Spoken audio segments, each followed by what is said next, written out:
Assalamualaikum warahmatullahi wabarakatuh. Alhamdulillahi rabbil alamin. Wa bihi nasta'inu ala umuri dunya waddin.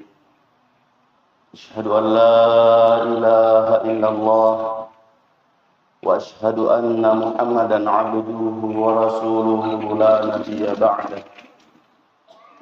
Amma ba'du fa ya ibadallah wa ya amatallah, usikum wa iyaya awalan bitaqwallah, faqad fazal muttaqun, wa ahtukum ala ta'atihi wa ta'ati rasulihi la'allakum turhamun. Ma'asyiral muslimin wal muslimat, jamaah subuh yang semoga kita semua dirahmati oleh Allah Subhanahu wa taala. Alhamdulillah, kembali kita memuji dan bersyukur kehadirat Allah Subhanahu wa taala atas limpahan karunia dan nikmatnya kepada kita semua, sehingga pada subuh hari ini kembali kita dapat melaksanakan sholat subuh secara berjamaah, yang mudah-mudahan apa yang kita lakukan ini diterima oleh Allah Subhanahu wa taala dan dapat menjadi pemberat timbangan kebaikan kita di hari akhirat kelak. Dan semoga segala ibadah dan ketaatan kita dapat membahagiakan kita baik di dunia, terlebih-lebih lagi di hari akhirat kelak.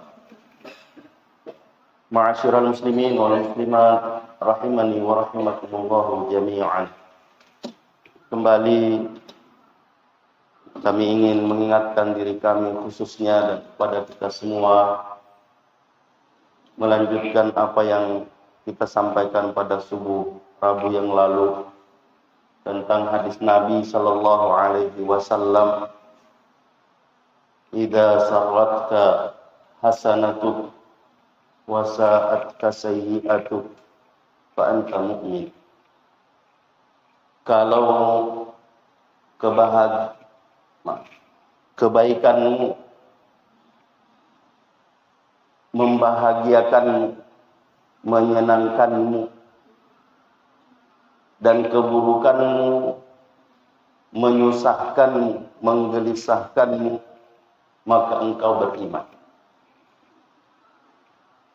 Tanda bahwasanya seseorang itu ada iman ketika perbuatan baiknya membahagiakan dirinya. Perbuatan baiknya menyenangkan dirinya. Dan dia senang berbuat baik. Dia bahagia berbuat baik. Dan sebaliknya, ketika keburukannya, kesalahannya, dosanya menggelisahkannya, membuat hatinya susah, maka itu adalah tanda bahwasanya masih ada iman.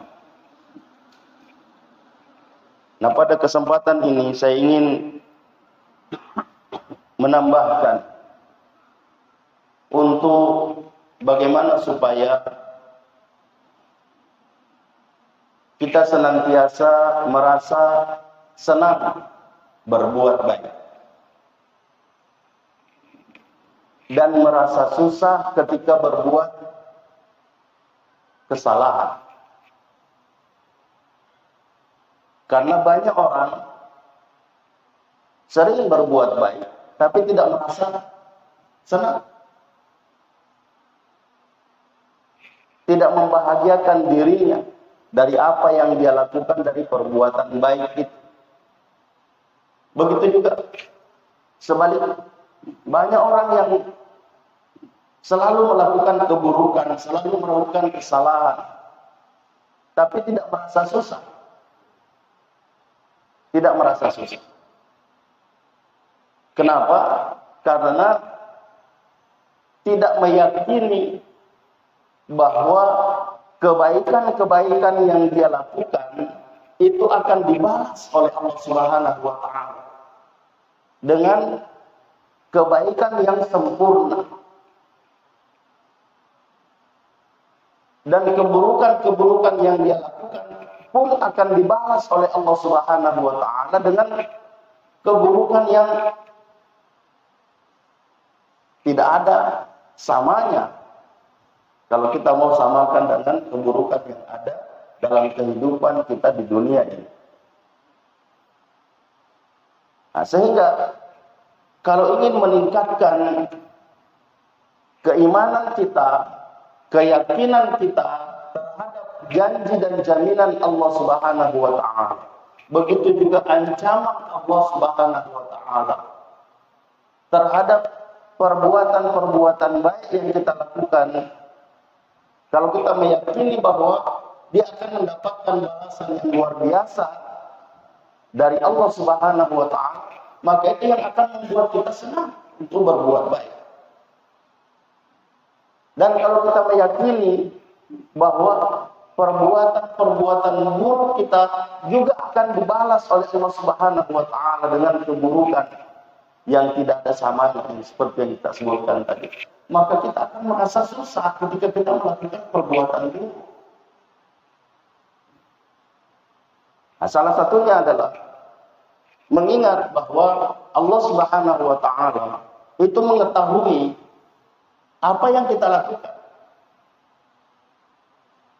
melihat apa yang kita lakukan, meliput apa yang kita lakukan, sehingga tidak ada yang lepas. Meyakini bahwa Allah tahu membuat kita, kalau saya berbuat baik diketahui oleh Allah Subhanahu wa taala dan pasti akan dibalas dengan kebaikan. Kita melakukan keburukan, kita yakin bahwa kita dilihat oleh Allah Subhanahu wa taala dan kita pasti akan diberi balasan keburukan dari Allah Subhanahu wa taala. Ada satu firman Allah Subhanahu wa taala dalam surah Ghafir ayat 19 kalau tidak salah. Ya'lamu kha'inatal a'yun wa ma tukhfis sudur. Dia mengetahui apa yang berkhianat dari mata. Maksudnya pengkhianatan mata. Dan apa yang tersembunyi dalam hati. Jangankan yang besar-besar, perbuatan yang kita lakukan. Pengkhianatan mata, salah satu penafsiran sahabat Ibnu Abbas radhiyallahu anhu mengatakan, kha'inatul a'yun adalah ketika kamu melihat seseorang yang tidak halal kamu lihat. Dan di hatimu ada sesuatu terhadap dirinya, itu diketahui oleh Allah Subhanahu wa taala. Pengkhianatan matamu melihat sesuatu yang tidak dibenarkan oleh Allah Subhanahu wa taala, lalu di hatimu ada kecenderungan untuk melakukan itu diketahui oleh Allah Subhanahu wa taala. Belum dilakukan. Baru ada perasaan sedikit, itu sudah diketahui oleh Allah Subhanahu wa taala. Dan Allah Subhanahu wa taala yaqdi bil haqq. Yaqdi bil haqq. Maksudnya dia memutuskan yang benar. Nah, yang memutuskan yang benar itu ya yang kita sebutkan tadi, bahwa kalau kamu melakukan kebaikan, Allah pasti akan memberikan balasan kebaikan. Sehingga ketika kita melihat sesuatu yang tidak dibenarkan untuk dilihat, kita tahu bahwasanya kalau saya salah dalam pandangan ini, Allah pasti balas.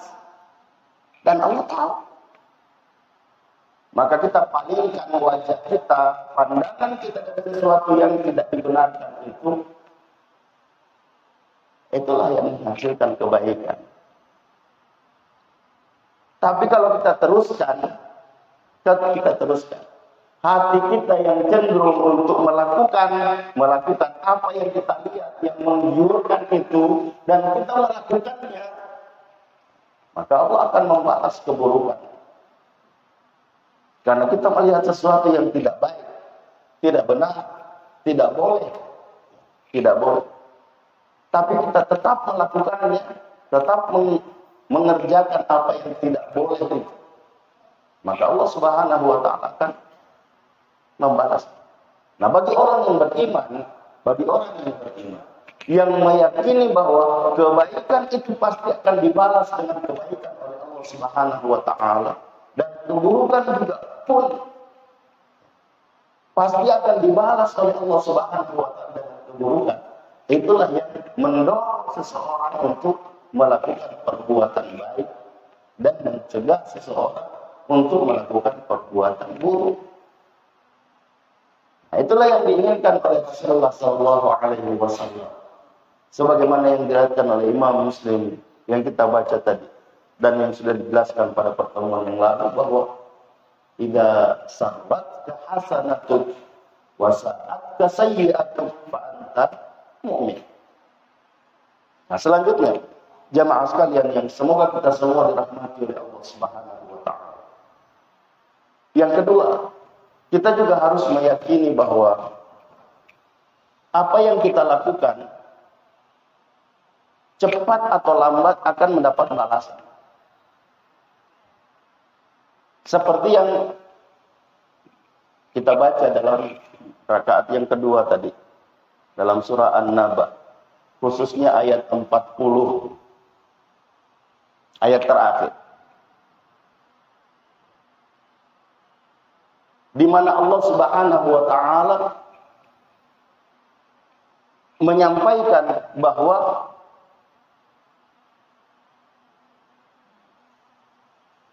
dia akan melihat ma qaddamat yada, apa yang dilakukan oleh kedua tangannya. Maksudnya apa yang pernah dia lakukan, apa yang pernah dia perbuat. Sehingga orang-orang yang berbuat baik merasa senang dengan perbuatan baik.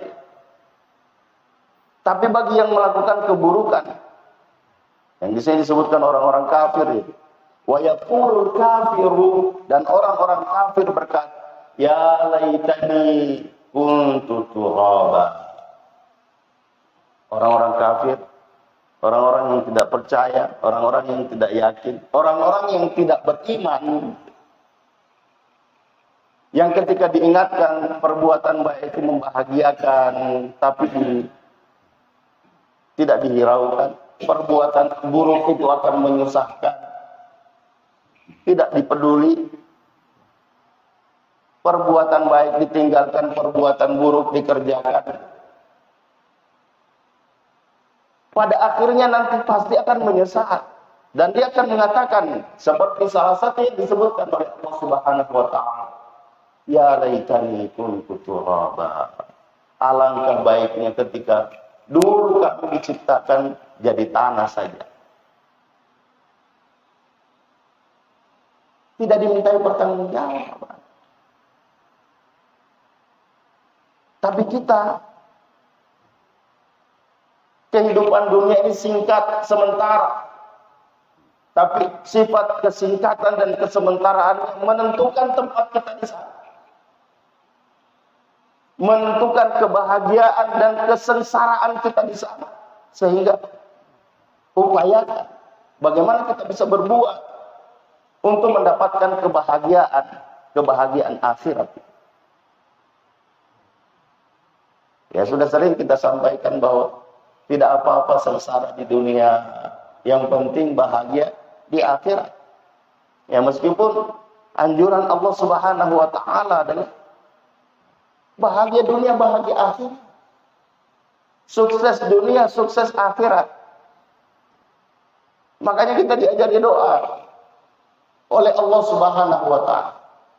Rabbana atina fid dunya hasanah wa fil akhirati hasanah wa qina adzabannar. Kita dituntut untuk bagaimana supaya kita mendapatkan kesuksesan dunia. Tapi jangan sampai hanya karena mengejar kesuksesan dunia, kita lupa kesuksesan akhirat. Mengejar kebahagiaan dunia, kita lupa. Bahkan menghancurkan kebahagiaan akhirat.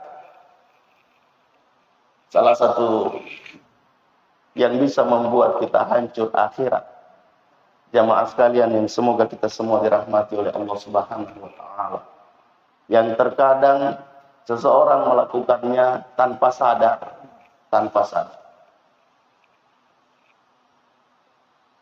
Apa yang akan kita hadapi pada penghujung tahun? Sudah beberapa kali pengajian saya menyampaikan ini. Tidak apa-apa, saya mengulangi lagi di tempat ini. Bahwa apa yang nanti kita hadapi di bulan Desember ini, tepatnya mulai dari tanggal 25 sampai tanggal 31. Ya. Sebagian orang mengatakan tidak ada kaitannya. Tidak ada kaitannya. Padahal kalau kita mau melihat bagaimana sejarah, bagaimana kisah tentang 25 Desember yang menurut mereka saja berbeda pendapat. Sama dengan kita Maulid Nabi Sallallahu Alaihi Wasallam. Kan tidak sepakat. Tanggal berapa, hari apa. Nah, sama juga tanggal 25 Desember ini.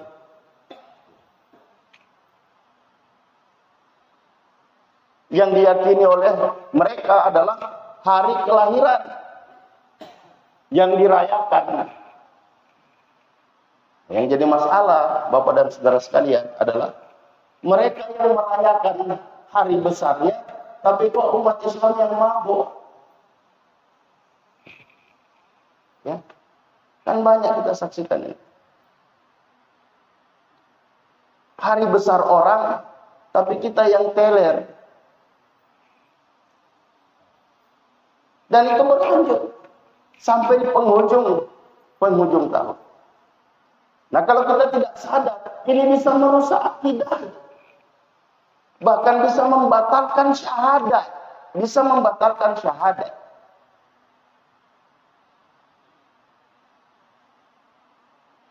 Bagaimana tidak? Kalau kita ikut melakukan apa yang mereka lakukan, padahal kita mengetahui Allah Subhanahu wa taala itu tidak beranak.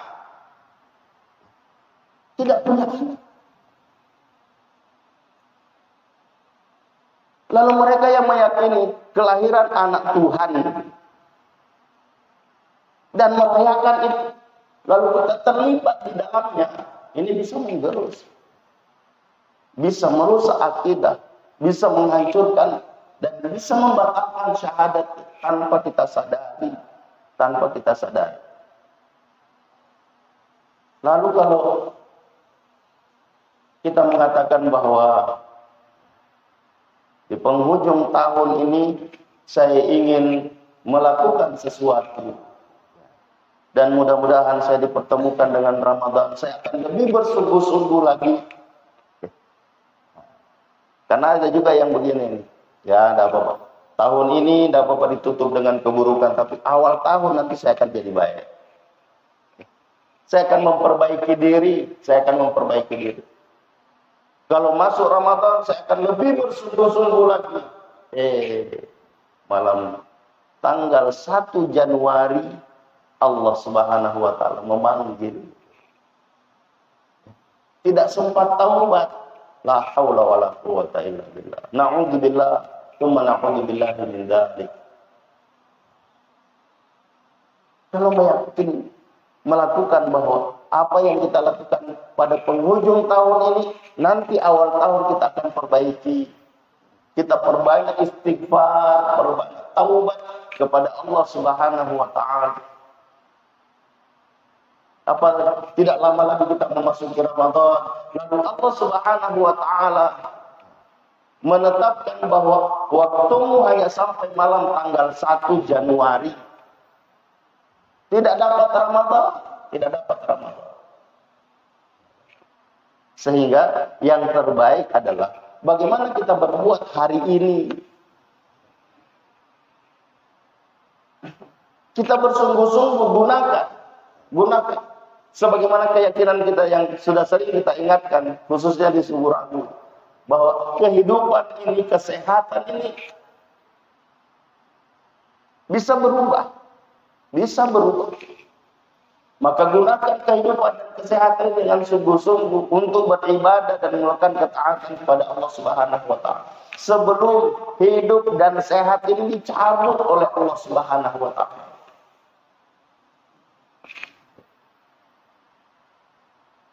Sehingga jamaah sekalian yang semoga kita semua dirahmati oleh Allah Subhanahu wa taala.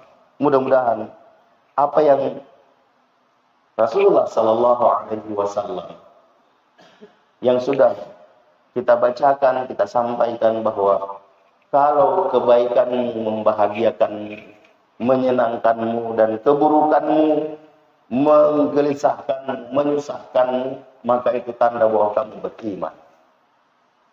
Dan selanjutnya yang disebutkan oleh sahabat ini bertanya kepada Nabi sallallahu alaihi wasallam, "Wa mal itsmu?" Apa itu dosa? Yang disebut oleh Nabi sallallahu alaihi wasallam, salah satu ciri dari perbuatan dosa itu adalah ma'aqafus sadri, apa yang membuat dada kita berdebar. Wa karihta ayyattali 'alaihin nas, dan kamu tidak suka kalau orang tahu. Perbuatan yang membuat kita berdebar-debar dan perbuatan yang kita tidak mau kalau orang tahu, itu tanda bahwa itu adalah kesalahan. Itu adalah perbuatan dosa, perbuatan buruk.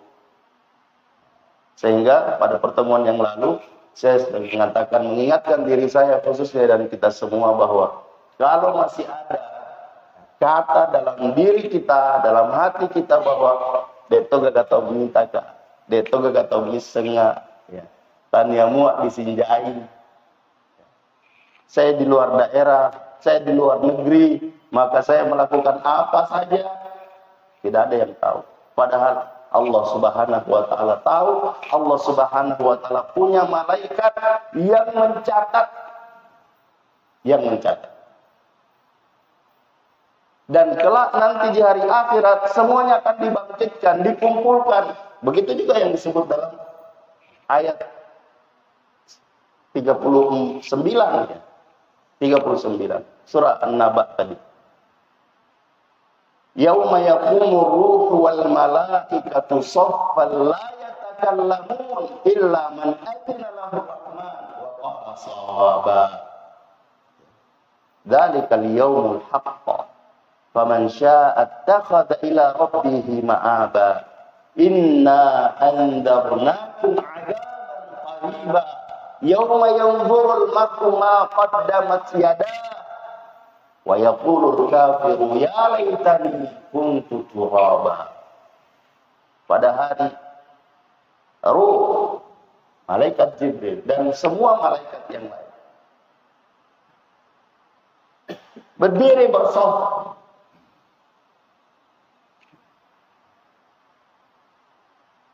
La yatakallamun, mereka tidak bisa berbicara illa man adzina lahu rahman, kecuali yang diizinkan oleh Allah Subhanahu wa taala. Wa qala shawaba, dan dia akan berkata yang benar. Salah satu malaikat yang ditugasi oleh Allah Subhanahu wa taala itu ada pada kita setiap hari, mencatat kebaikan dan keburukan kita. Raqibun atid. Apa yang kita lakukan dari dicatat, yang kita lakukan dari keburukan dicatat, dan semua akan dinampakkan nanti. Dan yang terakhir, Rasulullah Sallallahu Alaihi Wasallam menyampaikan kepada kita, dan ini sudah sering juga kita sebutkan, Bukan hanya malaikat yang akan bersaksi di hadapan Allah Subhanahu wa taala. Tapi anggota tubuh kita, kulit kita akan berbicara di hadapan Allah Subhanahu wa taala. Sehingga mulut protes di hadapan Allah Subhanahu wa taala, mengatakan bahwa kenapa kulit bisa berbicara padahal dulu dia tidak bisa berbicara. Wa qalu li juludihim lima syahidtum alaina qalu antaqana Allahu alladzi antaqa kulla syai'. Mereka memprotes, kenapa kulit bisa berbicara padahal dulu dia tidak bisa berbicara. Lalu kulit berkata, saya bisa berbicara karena Allah memberikan kuasa kepada saya untuk bisa berbicara. Kaki kita akan berbicara, tangan kita akan menjadi saksi di hadapan Allah Subhanahu wa taala. Bahkan surah Az-Zalzalah, dan ini sudah sering sekali kita sampaikan. Yauma idzin tuhadditsu akhbaraha. Bumi yang kita pijak ini akan berbicara di hadapan Allah Subhanahu wa taala. Pada hari itu bumi akan memberikan kabar beritanya kepada Allah Subhanahu wa taala. Rasulullah sallallahu alaihi wasallam ketika membaca ayat ini di hadapan para sahabat, beliau bertanya, "Atadruna ma akhbaruha?" Tahukah kamu apa kabar bumi pada Allah Subhanahu wa taala? Sahabat mengatakan Allah dan Rasulnya yang tahu. Lalu Nabi sallallahu alaihi wasallam menjelaskan, "Amma akhbaruha qalat qad fa'ala fulan kada wa kada ala dhahri fi yaumin kada wa kada." Sungguh si fulan, si anu itu pernah melakukan begini dan begitu di atas punggungku pada hari ini dan hari itu. Jelas disebutkan harinya, ya, tempatnya di hadapan Allah Subhanahu wa taala. Sehingga kalau kita meyakini ini, bahwa kebaikan kita diketahui oleh Allah Subhanahu wa taala, keburukan kita pun diketahui oleh Allah Subhanahu wa taala, dan semua akan menjadi saksi yang ada pada diri kita, yang kita tempati semua menjadi saksi di hadapan Allah Subhanahu wa taala. Maka sewajarnya, seharusnya, bahkan sewajibnya kita menggunakan semua fasilitas yang diberikan oleh Allah Subhanahu wa taala untuk kita melakukan yang terbaik di hadapan Allah Subhanahu wa taala. Ja'alani Allah wa iyyakum minal 'amilina wal faizin wa adkhalani wa iyyakum bil jannati wan na'imil muqim. Aqulu qawli hadza wa astaghfirullahal 'azim li wa lakum wa lisairil muslimina wal muslimati min kulli dhanb fa ya fawzal mustaghfirin wa ya najatat taibin. Dan seperti biasa, sebelum kita tutup, mari kita memohon dan berdoa kepada Allah Subhanahu wa taala dan mendoakan orang-orang yang telah mendahului kita menghadap Allah Subhanahu wa taala. Semoga Allah Subhanahu wa taala mengampuni segala kesalahan dan dosa-dosa mereka. Semoga Allah Subhanahu wa taala menerima segala amal baik mereka. Semoga Allah Subhanahu wa taala melapangkan dan menyinari kuburan mereka, dan semoga Allah Subhanahu wa taala membangkitkannya kelak di hari akhirat bersama dengan kita di surga. Dan kepada saudara dan saudari kita yang masih diuji oleh Allah Subhanahu wa taala, apapun bentuk ujian, termasuk penyakit, semoga yang diuji dengan penyakit Allah Subhanahu wa taala memberikan kepadanya dan kepada keluarganya ketabahan dan kesabaran menghadapi ujian Allah Subhanahu wa taala, dan semoga Allah Subhanahu wa taala mengangkat penyakitnya dan menyembuhkannya, dan kesembuhannya digunakan untuk berbuat dan beribadah, melakukan ketaatan yang maksimal kepada Allah Subhanahu wa taala. Dan kepada kita semua yang masih diberi kehidupan, kesehatan oleh Allah Subhanahu wa taala, mari kita meyakini bahwa kehidupan dan kesehatan adalah nikmat pemberian Allah Subhanahu wa taala yang pada saatnya nanti dicabut dan diambil kembali oleh pemiliknya. Maka sebelum pemiliknya mengambilnya, gunakanlah dengan sebaik-baiknya untuk ibadah dan melakukan ketaatan yang maksimal kepadanya, kepada Allah Subhanahu wa taala. yang kemudian mudah-mudahan ibadah dan ketaatan kita membahagiakan kita baik di dunia, terlebih-lebih lagi di hari akhirat kelak. Dan kepada seluruh jamaah dan simpatisan yang masih memberikan sumbang, memberikan infak dan apapun namanya terhadap masjid kita, dan kepada semua tempat-tempat yang membutuhkan bantuan yang diberikan, yang mudah-mudahan Allah Subhanahu wa taala membalas semua kebaikan kita dengan kebaikan yang berlipat ganda di dunia dan di akhirat kelak. Allahumma amin. Subhanakallahumma wa bihamdik, asyhadu an la ilaha illa anta, astaghfiruka wa atubu ilaik. Hadanallahu wa iyyakum ajma'in. Wal 'afwu minkum. Wassalamu alaikum warahmatullahi wabarakatuh.